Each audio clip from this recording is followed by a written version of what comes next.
আমি কিন্তু ওর মৃত্যুতে স্বস্তি বোধ করছি। বঙ্গবন্ধুর অভাব যদি পূরণীয় হয়ে থাকে তাহলে তোফায়েল, বঙ্গবীর কাদের সিদ্দিকী সবারই অভাব পূরণীয় হবে। তোফায়েল আমার ছোট ভাই।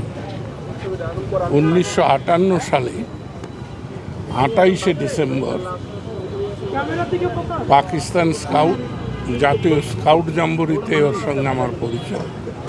ও তখন ভোলা গভর্নমেন্ট স্কুলের ক্লাস 8-এর ছাত্র, আমি ঢাকা কলেজে। তখন থেকে আমার পরিচয়। তারপরে তো আমি 64 সাল পর্যন্ত বিভিন্ন সময় জেলে,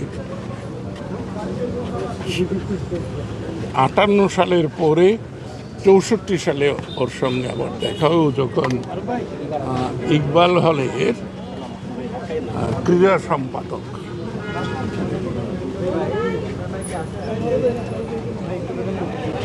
69-এর গণ অভ্যুত্থানের নায়ক তো বটেই।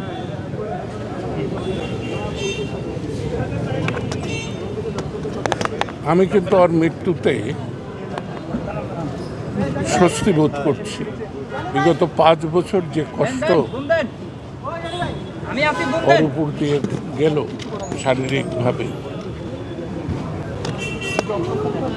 তো একটা স্বস্তি। কিন্তু ভাই তো হারালাম। আজকের প্রেক্ষাপটে তো অনেক ধরনের কথা হয়, আমি সেগুলো বলবো না। আমি শুধু বলবো যে তোফায়েলের আত্মার শান্তি কামনা করছি। ওর আত্মীয় পরিজন, ওর এক ভাস্তা বোধহয় এখনো জেলে, মুকুল নাম বোধ ছেলেটি। হ্যাঁ, ওর আত্মার শান্তি লাভ করুক। ওর আত্মীয় স্বজনরা আল্লাহ তাদেরকে স্বস্তি দিন। আমি ওর জন্য আল্লাহর দরবারে প্রার্থনা করছি।